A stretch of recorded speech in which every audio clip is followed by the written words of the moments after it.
కనుక is the true light of the world. ఆయన నిజమైనటువంటి వెలుగు. అది మనుషుల్లోనికి వచ్చి మనుషుని వెలిగించేదిగా ఉంది. మనుషుని జీవితంలో ఉన్నటువంటి అంధకారాన్ని తీసివేసేదిగా ఉంది. ఈ ప్రపంచ చరిత్రలో అలాంటి వెలుగుని ఎప్పుడైనా చూస్తున్నారా? యేసుప్రభు వారు చెప్తున్నారు, నేను లోకమునకు ఉప్పై ఉన్నానని చెప్పినటువంటి వారు ఉన్నారు.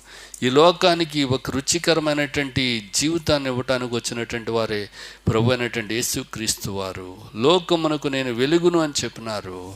ఎందుకనంటే వెలుగులో నడిచేవాడు తొట్టిల్లడు, తొట్టుపడడు అని రాయబడింది.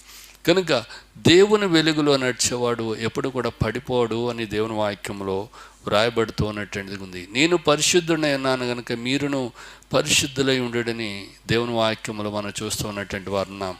మానవ జాతికి పరిశుద్ధతనివ్వటానికి, మానవ జాతిని పరలోకాన్ని చేర్చడానికి భూమి మీదకి నరావతారిగా వచ్చి సర్వమానవ పాప పరిహారం